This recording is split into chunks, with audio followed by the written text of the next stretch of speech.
cyberbullying. She can't even pronounce cyberbullying with a note. I never knew she had no teeth. Oh my gosh. Just one more people. But sorry about that, guys. This is a serious show. My name is Mark Bensha.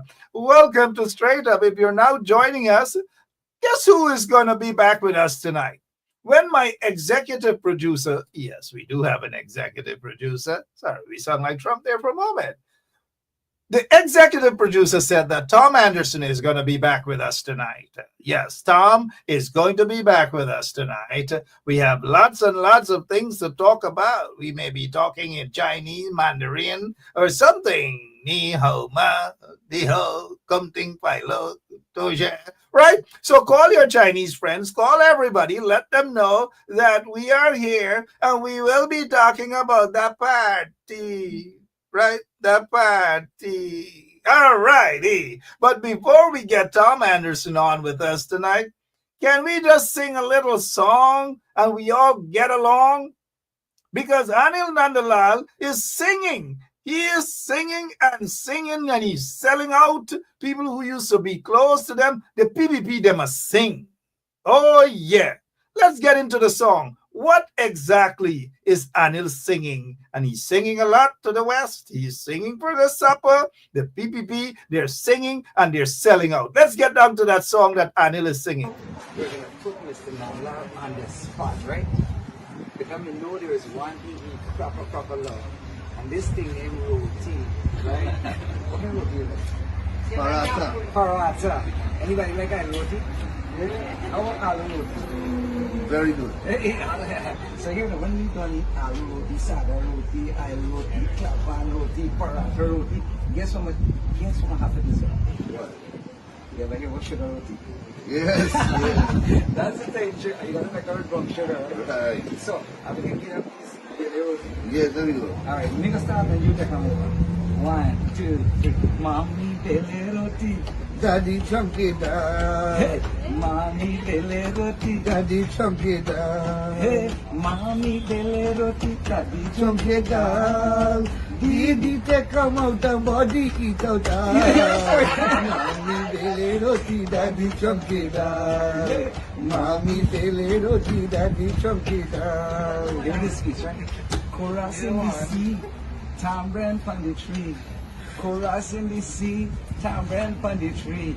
One day they gon' meet up in the same Karahi. Mommy dele roti, daddy chunky da. Mommy dele roti, daddy chunky da. Chunky dal. Mommy bele roti, daddy chunky dal. Did anybody eat out all? Right?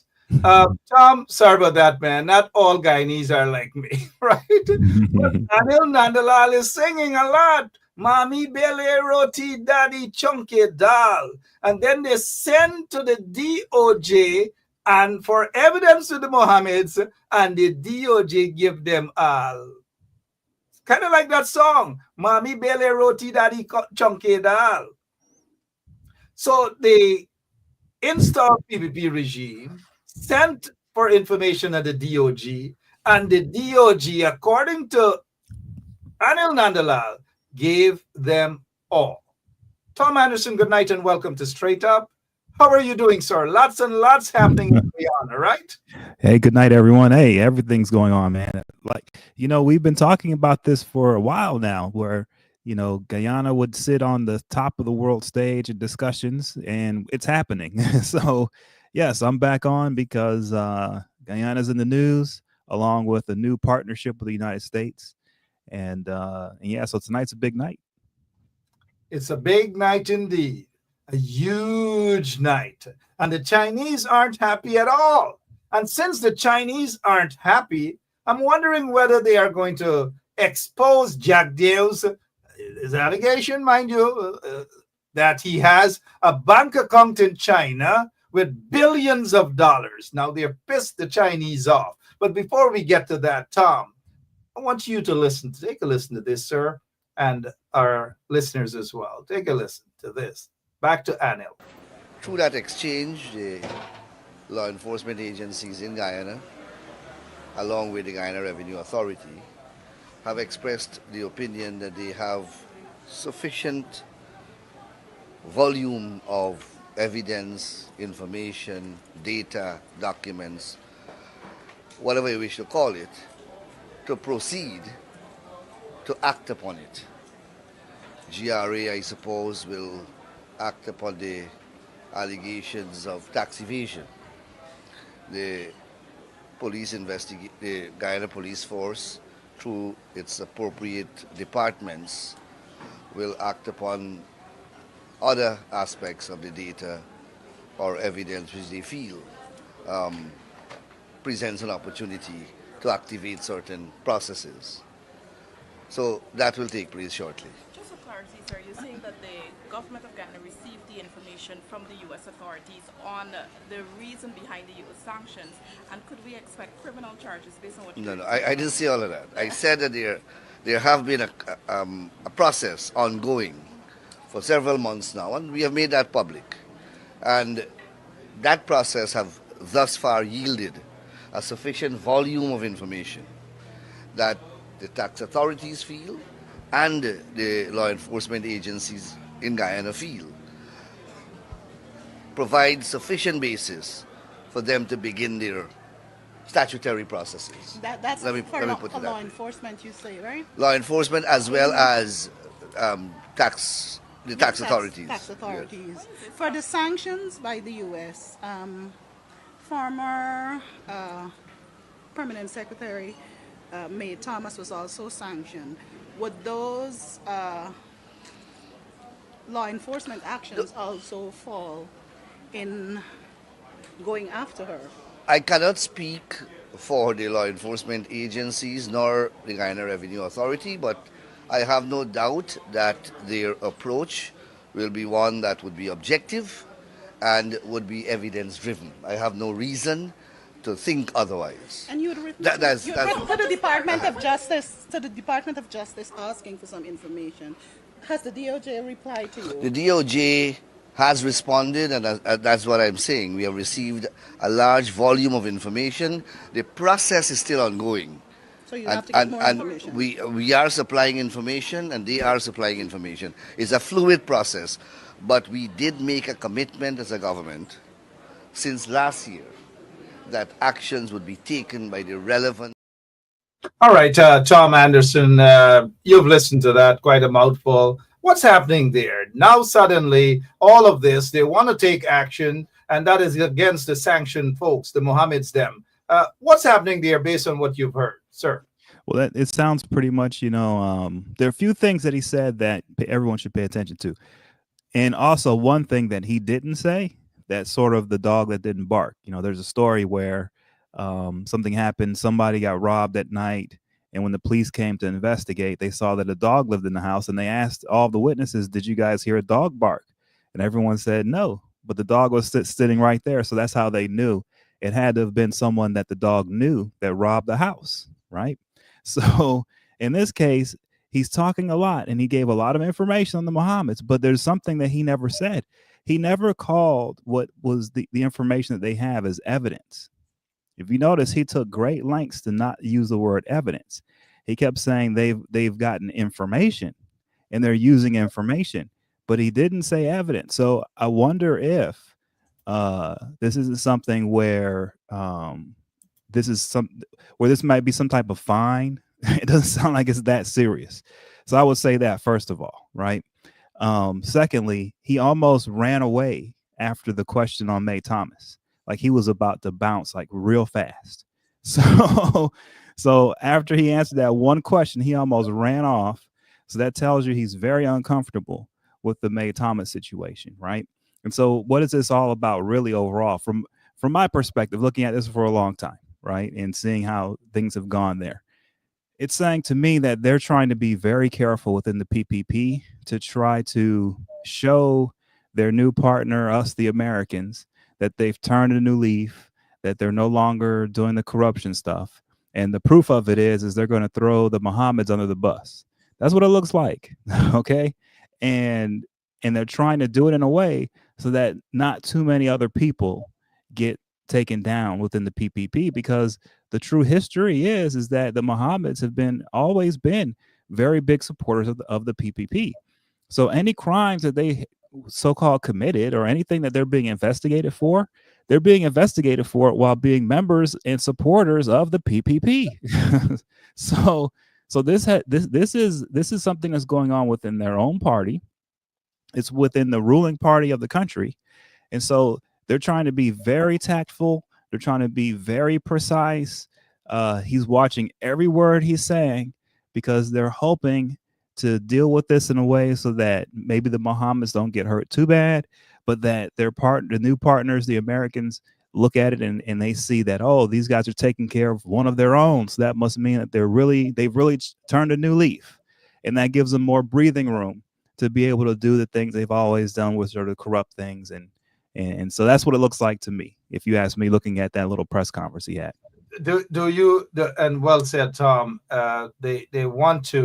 They want to hurt the Mohammeds, and they're all friends, but they don't want the Mohammeds to be hurt badly. Maybe Irfan doesn't want the Mohammeds to be hurt badly, but Jagdeo wants to go right after them, fully strip them naked, so to speak. But they're playing some sort of a game. You are correct.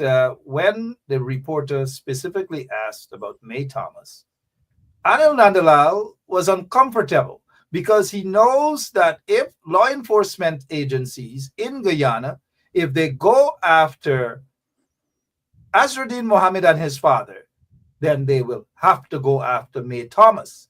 And if they go after May Thomas at some point in time, they may have to go after Robeson Ben, who happens to be, he was May Thomas's boss. So you are correct. They are playing a game. But do you think, though, Mr. Anderson, that Marco Rubio, the U.S. Secretary of State, is aware of the games the PPP is playing for survival?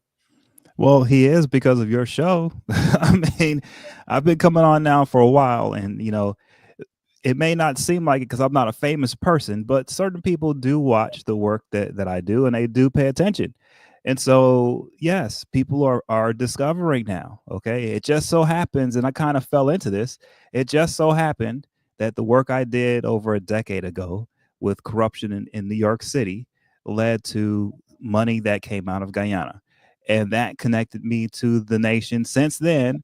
And I've just been involved in all this. And so, yes, people have paid attention. People know. People in the media know.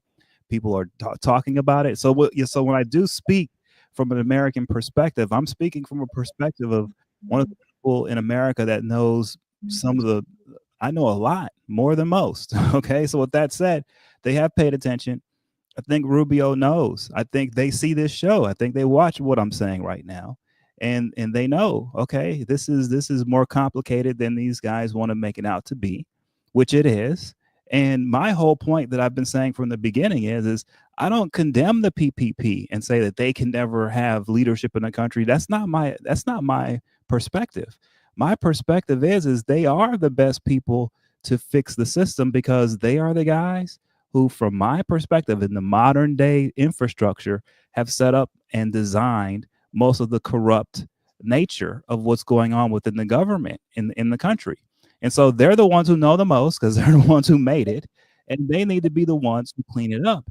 My worry is, and that's why I come on the show, is to say, hey, look, this stuff looks good on paper, but it's not enough, because everyone knows there's no way that May Thomas could be doing these deals with the Mohammeds without there being more officials within the PPP on board, people higher up, right? And so how far does this go? Are they really investigating everyone? I don't think they are, okay? And this little press conference by this guy, Nandalal, I think it shows that they're not really going that deep. They're trying to do just enough, and it's not enough. And so that's why I'm here to talk about it, and that's why your show is on. And so I think we do a great service in our roles and what we've been doing here, because this is complicated. And if they're allowed to just skate and they're allowed to move on as if, business as usual without really making changes to the system, it would be a travesty for everyone, including us. And thank you so much, Tom. Appreciate it for pointing that out, that it's been years. But they cannot disassociate themselves from the Mohammeds, regardless of what, with all of the contracts, with all of the gun licenses for security firms, with paying police salaries. Irfan Ali and Jagdir cannot disassociate themselves at all from the Mohammeds. And what I want the Mohammeds them to start speaking about is the 2020 elections and the corruption in the elections by the PPP regime. Tom, going back to you again. Don't you think, though, sir, that it is obvious that Marco Rubio knows that these folks are vagabonds, but yet he wants to work along with them and play along the game? Is that what is happening here?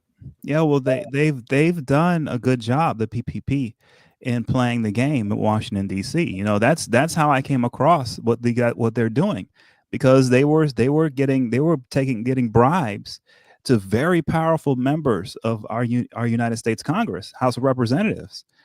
And not only were they able to get the bribes, but they were also able to get away with it. No one got in trouble for it. So these guys figured out a way long ago, back in the 2000s, of how to get a sort of a back door into our system here in the United States. And so they've been using that ever since, I believe. And so that gives them sort of it gives them this idea that they can do just enough and not have to totally change and get by. And that's possible, right?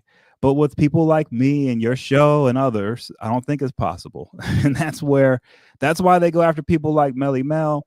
That's why they're doing their best to try to basically get rid of the Mohammeds, and at the same time get rid of some major critics. Because if they can get rid of the critics with the Mohammeds at the same time, then no one will be able to say anything, right? And they can just skate as if nothing happened in the past. That's sort of their goal. And they're going to try to use their connections, the backdoor connections they have in the U.S. government, to get away with it, I believe. But I don't think that's going to happen, because there's too much at stake. You've got crazy guy next door in Maduro. This is on the world stage. These types of games can be played when the country is a third world state, when it's developing, at a low level. But at the point that it's at now, this type of stuff isn't going to fly. They're going to really have to change. Okay. And so I think it's our duty as members in the media sort of field. It's our duty to help the people of Guyana and the people outside, all supporters around, to inform everyone on what's really going on, so that way people can organize and get behind real change within the system that can make it so that Guyana is finally in a place where everyone takes part in the wealth of the country, while protecting something that is a jewel in the world right now, with the Amazon and everything on the inside the interior. All right. It seems as though those corrupt vagabonds in the PPP, Jagdeo, Irfan, and those guys, they were quiet like a church mouse under the Biden administration, but they seem to be crawling out now and bold. They must have been promised something. I don't know what it is, but Tom, we'll get back to that shortly. But whatever, I noticed a comment from someone who said, well, the Mohammeds know about a lot of the assassinations in Guyana. And if they have all of that information, well, it's about time they start talking. I'm not interested to talk to them about anything else other than the corruption, other than murders, assassinations, and the rigging of elections. That is exactly what I'm interested in. So, Azruddin, if you want to talk, feel free. But I'm just going to talk about the corruption in elections, assassinations, and murders. That's all, under the PPP regime. Now, I want you to take a listen to this here, Tom, and our listeners as well. Take a listen to Marco. As soon as Marco left Guyana, this is what Marco Rubio. This is what Marco Rubio had to say, and this was as soon as sorry about that. So Marco Rubio had this to say, but we're just if we take a quick minute to find out where exactly this is, so we can play this for you guys. Then you'll get a chance to hear exactly what Marco Rubio said, but we're just not getting that at this point in time. So sorry about that, our listeners. We just got to get back to that tape. But Marco Rubio was actually cussing cussing Guyana, so to speak. You know how we say it in Guyana, everything is a cuss. And Marco Rubio was talking about the roads, that the roads and Chinese roads and Chinese labor and all manner of things. And that's exactly what he was talking about. So now let's talk about this here, Tom. We'll get back to that tape later. But let's talk about this and the Chinese. Is it that and the Chinese guys? Okay, this is about the Mohammeds. We'll just probably talk about them later on. But according to the PPP, sufficient evidence received for GRA police to take action against the Mohammeds. What sort of action? We don't know. But according to information, the Mohammeds, the Mohammeds have been indicted. The Mohammeds have been indicted and have been indicted for serious crimes. Serious crimes. And if Anil and others in the PPP regime, if they want to reveal those charges against the Mohammed, according to information, then since Anil knows so much, maybe sometime soon he will reveal that. But let us get to the part of the Chinese now. Are you surprised now that the Chinese are upset? This is on the Chinese Facebook page, Chinese embassy in Guyana. China has always, and this is what they're saying, that they have always put China-Guyana friendship first. We honor our commitment with concrete actions. As a matter of fact, China has participated fully at the biggest economic and social transformation in the history of Guyana. Facts and figures speak louder than anything else. And they showed what they participated in, and so forth and so on. Some of them are failed projects anyways. Your take on this whole thing now with the Chinese blow up and the Chinese getting upset that Jack David gone in bed with another man? Well, this just goes to show what I was saying yesterday about what the Rubio staff should be expecting when it comes to dealing with the PPP, is that, the negotiations with those guys don't start until after you've signed the deal. Okay, most people think, oh, you're supposed to negotiate and then you come to an agreement and then you sign the deal and then that's it. You live by that deal that you signed. That's not how these guys work. They will sign the deal with you, and after that, that's when they really start to negotiate with you. That's when they really start to do things to the contract to try to make it null and void. I mean, this is how these guys operate. And so the Chinese are now feeling that, okay? They came in and they flooded the zone with all kinds of money. They got all kinds of access to natural resources with the timber and stuff. I remember when I was looking at Sue and how much, timber he got. On his site, he had all these Chinese doctors that were in the forest and the jungles, giving people medical treatment out there.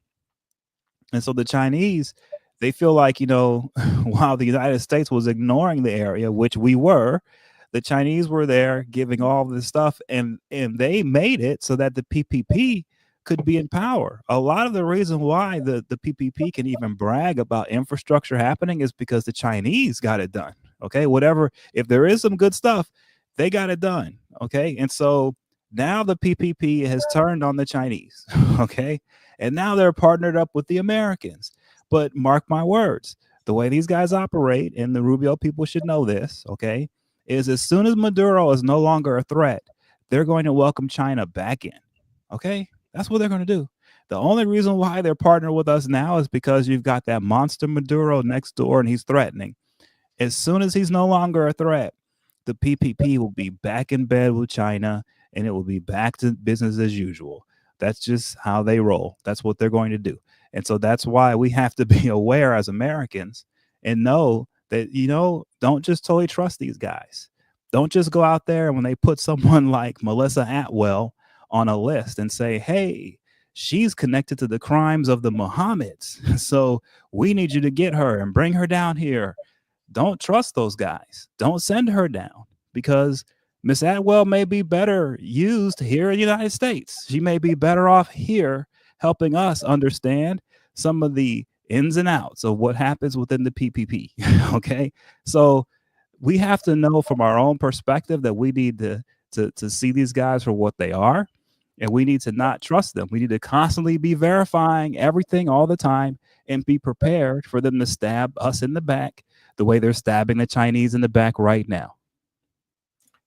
Something that Marco Rubio said today, and which probably I saw the smile on Irfan's face when he said that there's development and it would be through the same leadership for 5 and 10. I thought that that was meddling in the internal affairs of Guyana. I'm not sure if you heard that. But what sort of game really Marco Rubio is playing, knowing that he's dealing with lunatic fringes there, Jack Dale, Irfan, and those guys are possibly the most corrupt or the set part of a set of corrupt individuals, officials in the world. You think Marco Rubio did his homework, or he's just basically there to protect the American interest?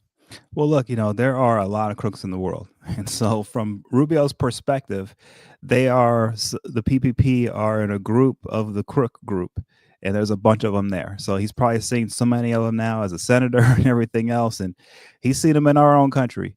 So he's seen them in Cuba. And so he's seen them all over the place. So, I'm sure this is, typical bad guy stuff when he's dealing with the PPP. But with that said, he also has to play a role. And he has to, play the role of, hey, we're going to support the PPP as a government. That's the role Rubio's been asked to play. That's what he's been asked to do, and that's what he's doing. So our government, from the State Department side of things, is going to be pushing an agenda of us supporting the PPP.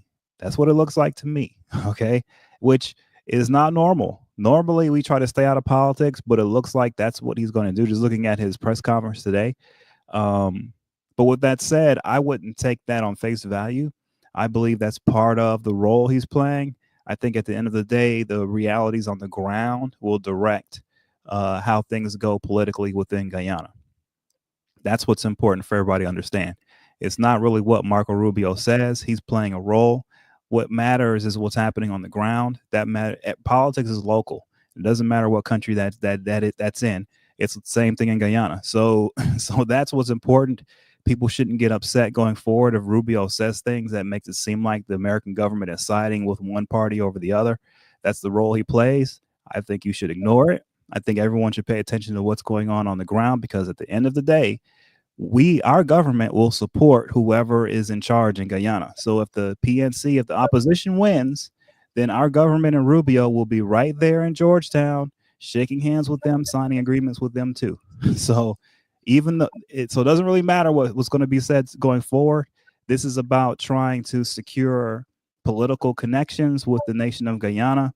And that means when dealing with the PPP that they have to sound like they're siding with them, and that's fine. But I don't think that's the reality.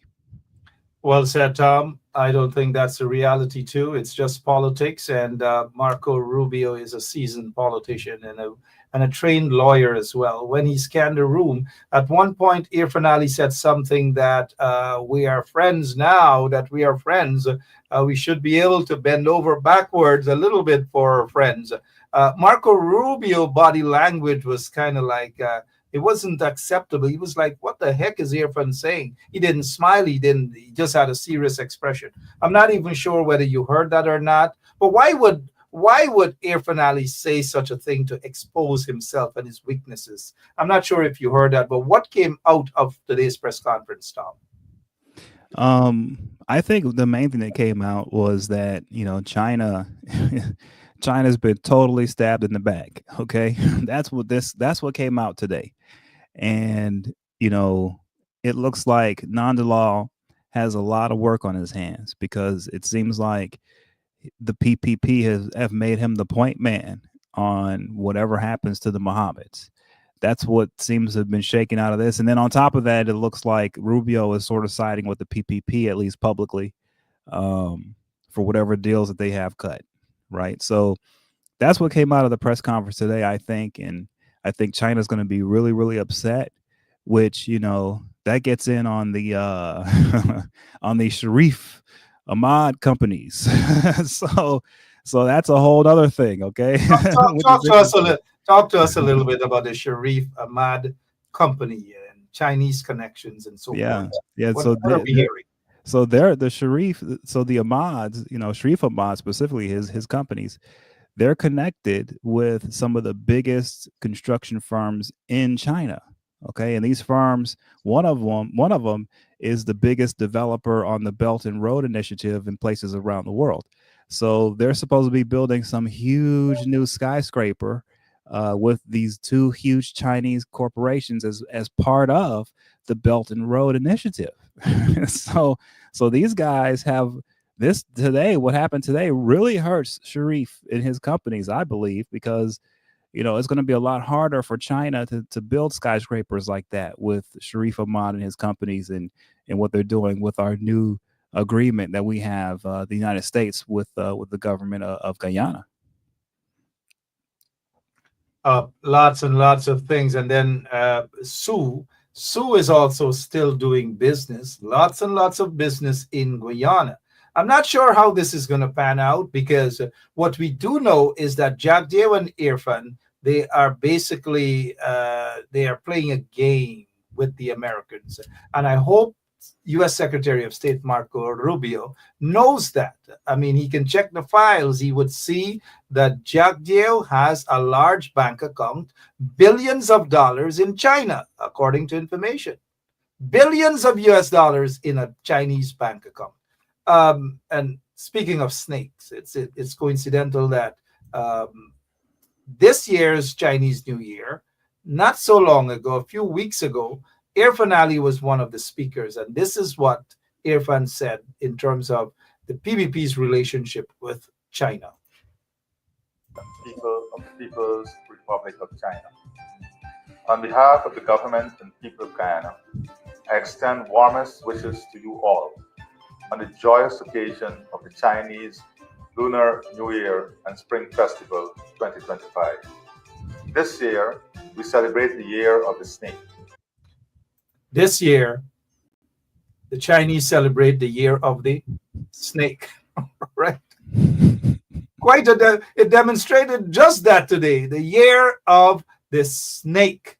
And today, this afternoon, about 4 or 5 hours ago, the Chinese issued a statement on their website, their Facebook page, that they're upset with what transpired today. In other words, they're upset with the PPP regime. They're upset with Irfan. They're upset with Jack Deo. And if they're so upset, I need the Chinese, some of those agents in Guyana, maybe they can inbox you, or if they feel comfortable, inbox, give us some information that they have on the PPP, the corrupt PPP regime. But let's continue here, please. Of wisdom, resilience, and transformation. The snake's graceful movements and its ability to shed its skin remind us of the importance of renewal and adaptability, qualities that are vital in navigating the ever-changing global economic landscape. The Year of the Snake also encourages us to harness intelligence and insight to foster economic growth, strengthen social bonds, and achieve sustainable development for our peoples. China's remarkable achievements over the years continue to serve as an inspiration to the global community. As we embark on this new year, we look forward to deepening the bonds of friendship and collaboration between our two nations. The Chinese presence in Guyana can be traced back more than 170 years, when Chinese nationals came to work in the colony of British Guyana. The Chinese community has made an irreplaceable contribution to Guyana's development. New waves of Chinese immigrants continue this tradition. The partnership between Guyana and China continues to yield mutual benefits, spanning critical areas such as infrastructure, education, health, technology, trade, and cultural exchanges. As we reflect on these achievements, we also recognize the immense potential for further cooperation. Together, we can tackle shared challenges, seize emerging opportunities, and contribute to the collective advancement of humanity. Let us commit to expanding our collaboration in 2025, guided by the positive traits. All right, enough of that, snake. It's the Year of the Snake. Year of the Snake, Tom. You're smiling. It's the year of the snake. That's perfect. What a That's perfect, coincidence. man. They had the music playing and everything. Do do do do do. That was great. I mean, he's this guy. You know, these guys. It's funny to me how, with a straight face, they can stab their Chinese partners in the back so hard, and with The a straight year face, of the walk snake, around as Tom. if they've done nothing. The It's year wild. of the snake. So said the snake, celebrating the year of the snake. What's your take on this relationship? It's not going to last too long because I am sure that the Americans already know that these folks are corrupt. They are corrupt. No ifs, ands, or buts about that. I don't know, Tom. What else going through your mind in this year of the snake? Well, this is a part of the bigger, problem in the region. So Trump has been talking about the Panama Canal. You've got the problems with Venezuela. And so if you think about it and you think about China's role in the region, you know, if they had their way, they would block off the entire everything from the Panama Canal to Suriname. It would all be all Chinese, right? And that's sort of how they've been moving. And we've allowed that to happen in our own backyard now for a few decades. And I think we've now woken up to that and we're putting a monkey wrench into that. So this is going to be painful for the Chinese because they've put so much as far as resources and planning and time and effort into this endeavor that really, they're complaining about what's happened to them in Guyana, right? And they don't like what the PPP has done, partnering with the United States. They can't stand it. It's not fair to them, but from what they have to really think about, though, is that for them, Guyana was just one small piece and a much bigger plan they were trying to implement. Okay. And so, yeah, they did a lot for the people of Guyana over the years, and they did partner with the PPP and stuff like that over the years. Fine. But they didn't do it because Guyana is so special. They did it because Guyana is one piece in a bigger puzzle that they're trying to put the pieces together on in the region. And that whole puzzle's falling apart right now. So that's what I see happening. And I think if you look at the PPP and their movement, okay, these guys, to me, their instinct for self-preservation is apex. They're at the top of the list of the humans on Earth. These guys in the PPP are way up there when it comes to having an instinct for self-preservation.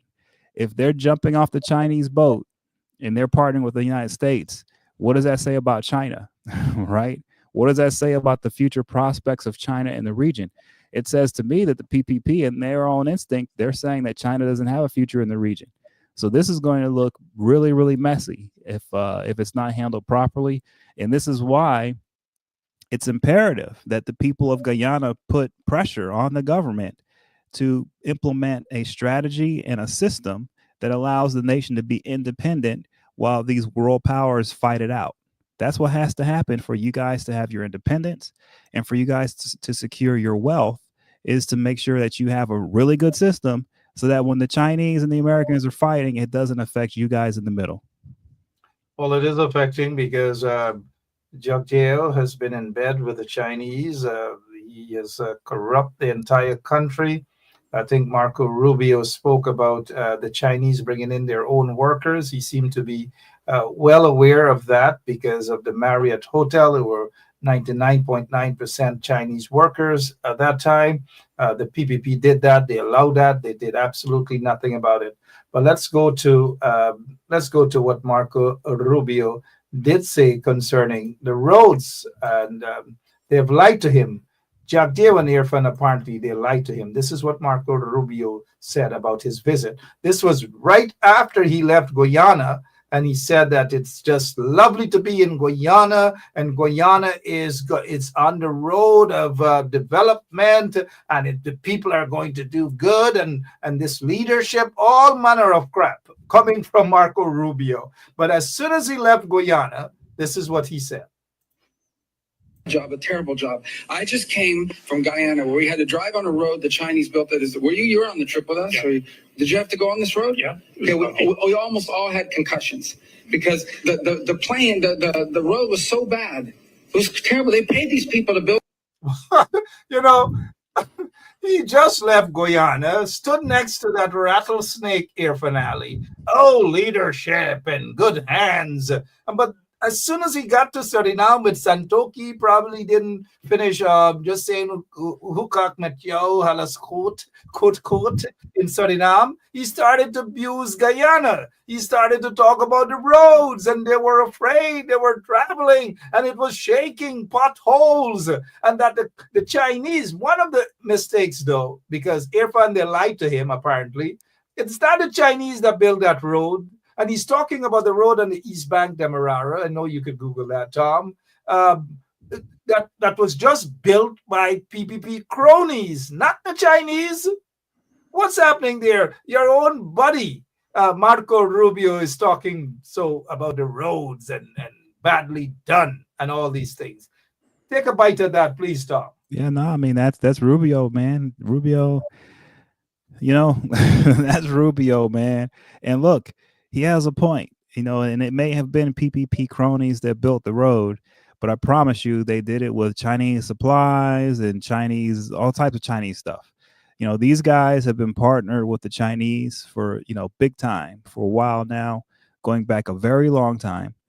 And China, this is sort of the kind of stuff that happens when you're partnered with China, where you end up with infrastructure. You end up with a lot of infrastructure. Not all of it's great. But then on top of that, you end up with loans that you still have to pay that, will take your nation forever to pay off, and you can never pay it off. Like that's sort of how the Chinese have been handling business as they go around the world. And there's some pushback to that. And so I saw someone say, no, the PPP are the only ones in the region who are backing away from China and partnering with the United States.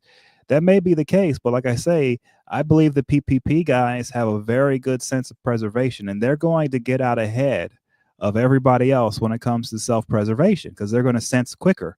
So I think they're some of the first ones to see that China is going to have problems in the region, and they're partnering with the United States on this because they know that the United States is serious about what we're about to do in that region. We are, and we're going to do things there.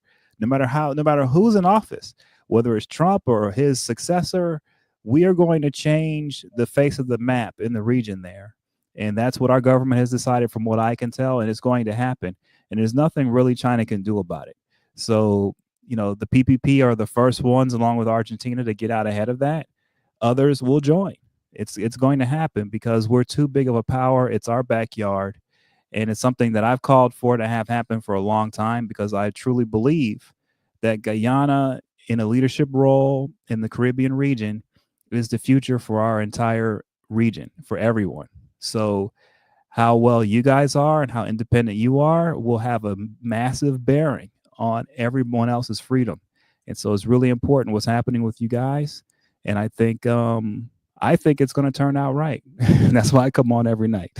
Thank you so much. And you've been talking about this for a while now, too. But back to Marco Rubio, the Spanish speaking, he said, le habla mucho español, buenas noches, mi amigos, mi amigas.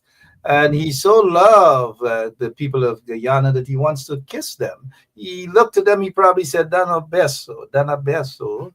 And he's in Suriname. As soon as he reached Suriname, what is so funny to me, but typical of Marco, and for those who have been following Marco Rubio for so many years, it's typical of Marco, just appeared to have praised the PPP regime, got into Suriname, and he was so happy that he got the hell out of Guyana because of the roads and the infrastructure and the corruption. Marco Rubio knows about the corruption. He knows more about those corrupt vagabonds in the PPP regime. Let's get back to Marco Rubio. Minutes after touching down in Suriname, started to speak about Guyana in not so much of a good fashion.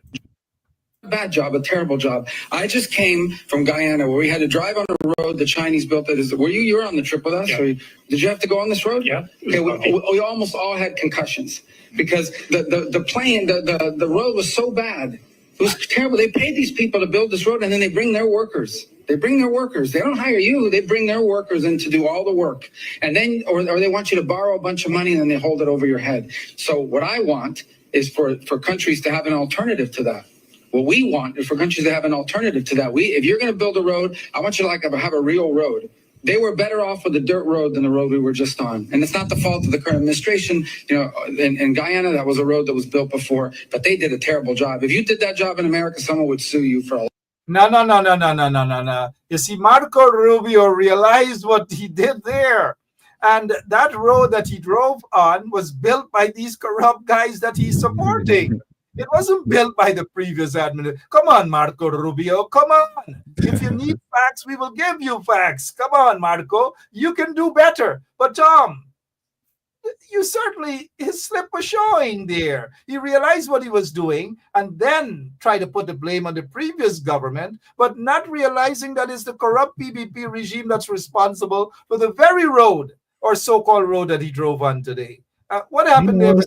He knows what's going on there, man, but it doesn't matter because the story is that the Chinese built the road, okay? And it was built in the last administration under Granger. That's who did it, and that's who's to blame. And now the PPP guys along the Rubio are here to save the day.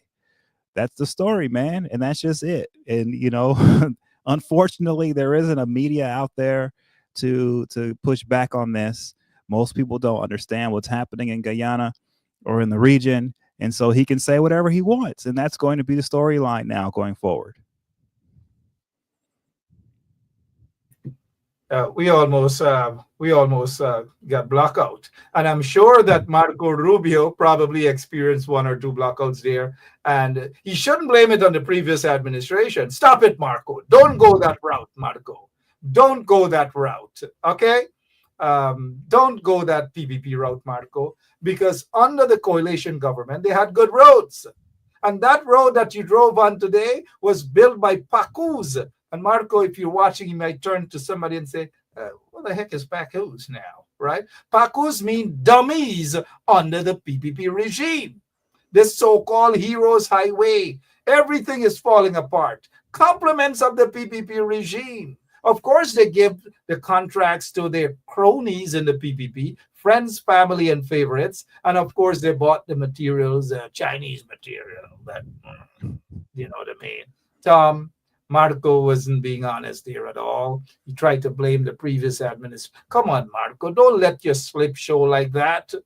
Don't. The people are upset. The people want the PPP regime to go, Marco. The PPP regime is not a friend of America. They're enemies of America, Marco. And only a matter of time before you get that message. Listen to what the people are saying about the PPP regime. Yeah, my name is Jacinti Caldata Francis Vietnam.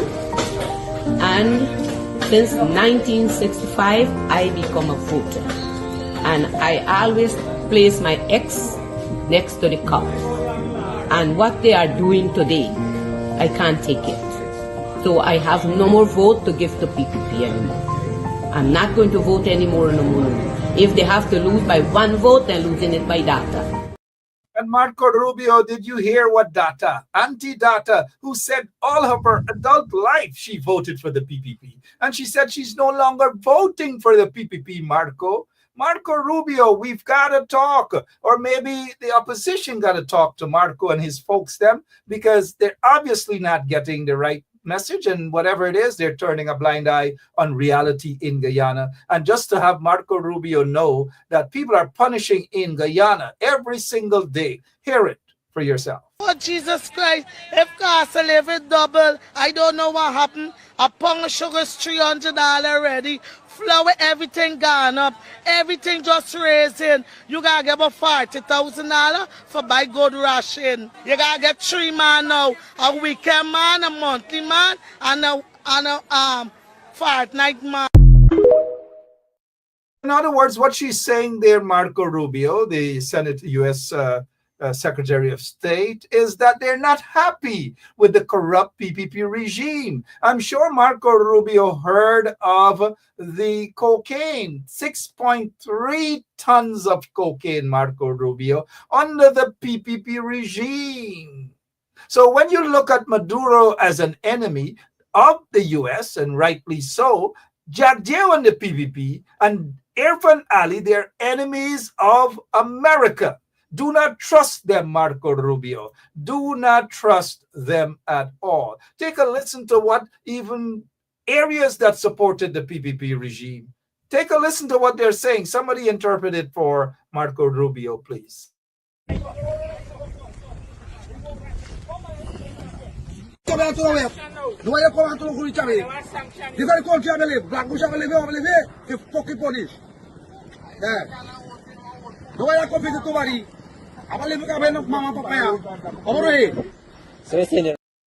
So Marco Rubio, what they're saying is that nobody cares about them in that area. Nobody visits them.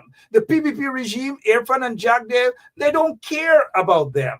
All the people they care about was basically hanging and liming and enjoying life with the Mohammeds. Oh yes, the same people, the same sanctioned people and so forth. They were good buddies. They were friends. They were all in bed together. The Mohammeds gave Irfan Ali vehicles upon vehicles and gave him security and all manner of things. Marco Rubio, please wake up. The PPP regime, Irfan Ali and Jagdev, they're enemies of America. Tom, in case we miss something and you want to get that point across, go right ahead, sir. Well, I think the main thing is you shouldn't pay attention to what Rubio has to say, really, okay? Because it's his job to make a certain story happen. And, whatever that story is whatever that story is. He doesn't actually believe it. He knows it's much more complicated than anyone realizes. And so he's just publicly stating what the official administration position is. And that's the story he's going by. And that's just it. Now, if it doesn't make any sense, if there's inconsistencies, if there's all types of stuff happening, it doesn't matter. Okay. He's just going to go by the storyline. And that's it. And that's the storyline he's been giving. And that's what he's working with. And so that's it on that. Now, one thing I did notice and I did hear was that we, in our agreement that we signed, we're going to provide some type of medical workers to Guyana. So that's interesting. When I heard that, I go, okay. So it looks like we're going to be having Americans sent down to do medical work there in the country. And what's funny about that is they'll be doing medical work inside of facilities that the Chinese built. so so that's interesting. And I just think, look, today was a big day. I think it's another step in the right direction for the people of Guyana. I understand that Rubio gets some things wrong. I understand that things seem, not to be on the up and up on some certain things. And yeah, you can't really trust the PPP. That's fine. But overall, today was a good day. I think it was a step in the right direction. And I think that, the people have to continue to hold the feet to the fire of the PPP to make sure that these guys are making real structural change so that the country can benefit as a whole. And they can finally get rid of this corruption system that's been put in place now for generations. That's the main thing. And so that's a lot easier said than done, right? And it starts with the people, and it ends with the people. So that's why I make that argument almost every night I come on, because that's what is needed. And I do believe that at the end of the day, even though the PPP, they can't change what they've done in the past, and it's going to be hard for them to change going forward, it is important that both parties, that all parties within that fight over leading the country, that they all are at the best of their abilities, and they all are in a position where they're improving and doing better party-wise, because that only strengthens Guyana as a country. And so, hopefully that happens. That's what I'm here for, and that's what I'm rooting for.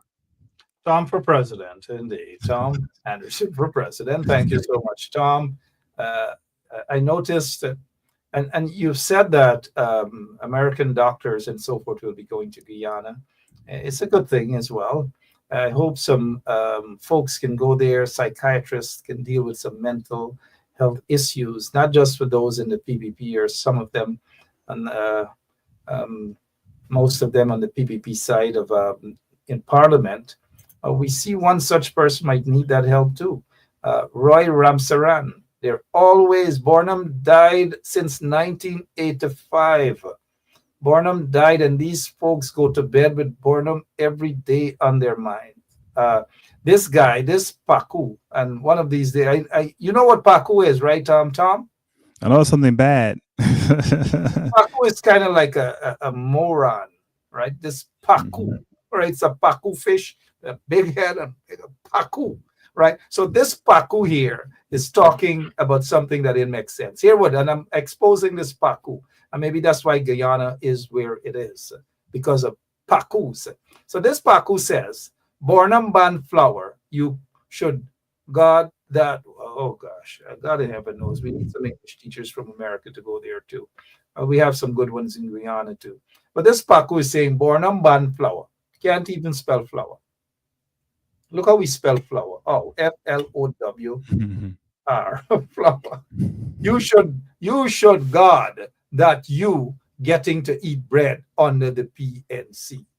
You bread, you get 6 months in jail. If you don't like the PPP, give PPP back the 100,000, I don't know, the 100,000 cash grant doesn't belong to the PPP.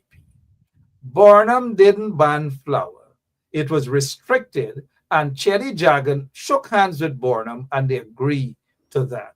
So if you blame Barnum for that, blame Chetty for that. If you're going to talk about split peas and all, y'all, I don't know, y'all don't get tired.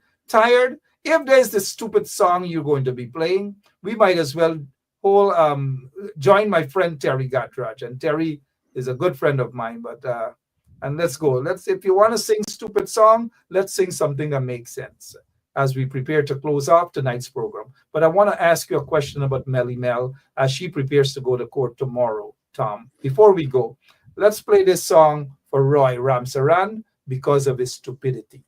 We're going to put Mr. Nala on the spot, right? Because we know there is one proper love. And this thing named roti, right? What kind of roti is it? Paratha. Anybody like that roti? Really? How about aloo roti? Very good. So here, when we don't eat aloo roti, sada roti, aloo roti, klavan roti, paratha roti, guess what happens?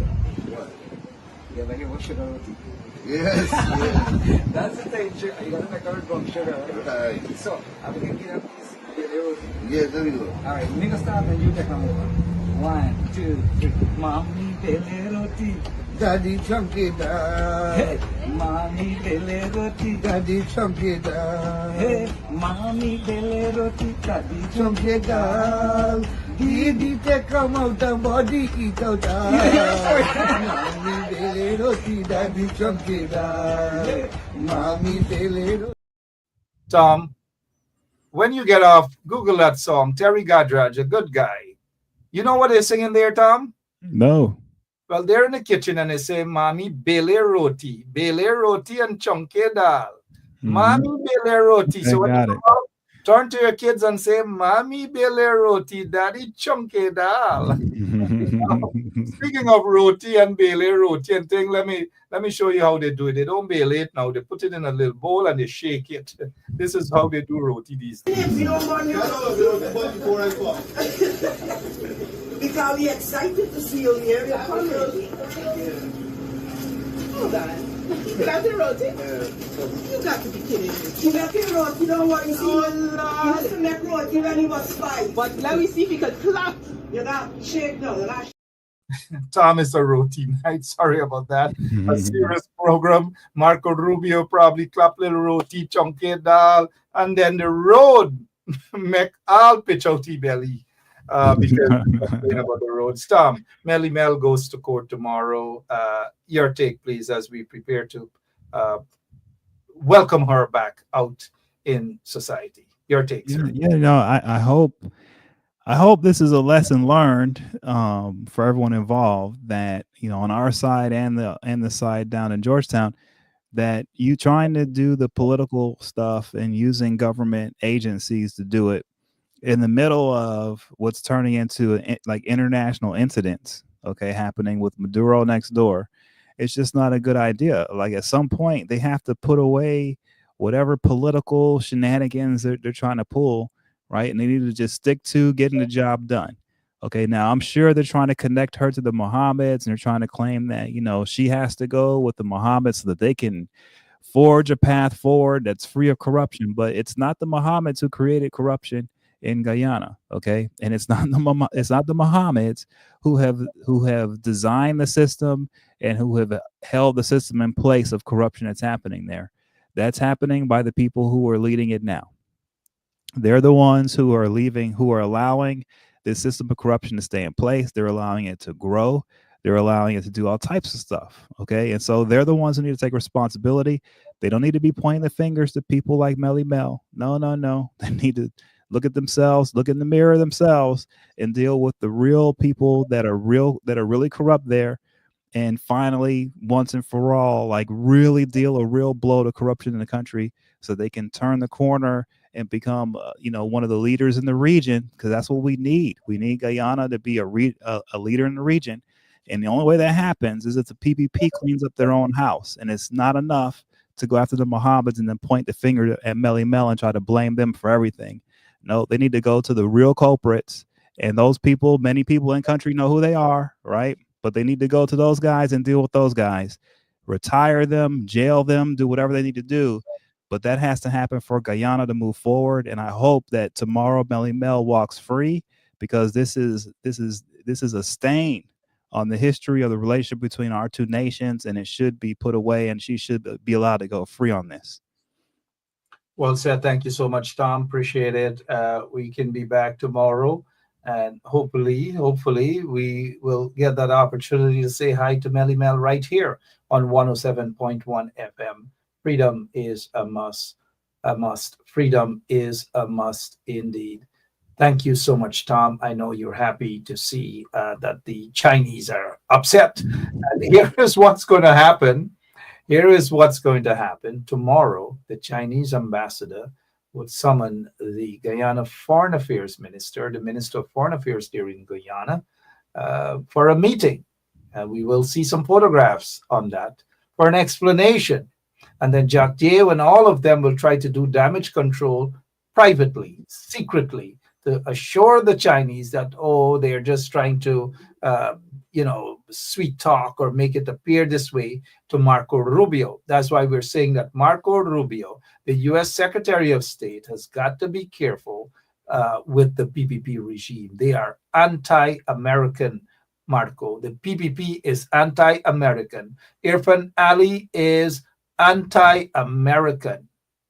Very anti-American. Jacques Dieu is anti-American. Do not fall for their sweet talk. Do not fall for their bluff. There was something else that I wanted to ask before we go, but it appears as though that we've got to go, Tom. But thank you as always. Thank you so much for your time, and we'll see how it plays out with the Chinese and the corrupt PPP regime. Thank you, Tom. All right. Have a good night, guys. Take care. And to all of you, we'll be back tomorrow, same place, same time, right here on 107.1 FM. And if you can just speak it into reality, freedom for Melly Mel as she prepares to walk through the prison gates tomorrow. We're all optimistic about that. Freedom is a must, regardless of her views, regardless of her approach. Sometimes we don't necessarily agree with everything. But what I do agree with her is exposing the corruption in the PPP regime. Corruption in the PPP regime. Lots and lots of corruption. And so we want to wish her well tomorrow as she appears in court. And we wish her freedom. So she will be out tomorrow. God bless you all. See you tomorrow. Same place, same time. Right here on 107 not Filter FM. I don't know. Sometimes forgive me, guys. I was looking at this photo and I'm like, Filter FM, 107.1 Filter FM. There's no filter. This PPP thug slapped a guy and the guy decided to defend himself, right? No violence, but I do believe that things will get out of hand. And the PPP is they're pushing that button. It has got to stop. When PPP thugs believe that they're powerful, it has got to stop. No filter. Anyways, we'll leave on a lighter note. Guyana deserves a little light note. So we'll leave with Terry Gadraj again. God bless you all. We're going to put Mr. Nala on the spot, right? Because we know there is one he needs proper love. And this thing named roti, right? What kind of roti is it? Paratha. Paratha. Anybody like that roti? Really? How about aloo roti? Very good. So here, when we don't eat aloo roti, sada roti, aloo roti, klavan roti, paratha roti, guess what happens? What? You ever hear what sugar roti? Yes. That's the thing. You gotta make our from sugar, right? Right. So, I'm gonna get up this roti. Yes, very good. Alright, make a start and you take them over. 1, 2, 3. Mommy bele roti. Daddy chunky da. Hey, mommy bele roti. Daddy chunky da. Hey, mommy bele roti. Daddy Chunky da. Didi te come out the body eat out da. Mommy bele roti. Daddy chunky da. Mommy bele roti. Daddy chunky da. Give me the speech, right? Chorus in the sea, tambourine on the tree. Chorus in the sea, tambourine on the tree. One day they gon' meet up in the same Karahi. Mommy bele roti, daddy chunky da. Mommy bele roti, daddy chunky da. God bless you. You see, me know you love roti and I put him on the spot and he can help me. But that's what I love with you guys, man. Reaching out to the people, coming out to the country. No, that's why we are involved.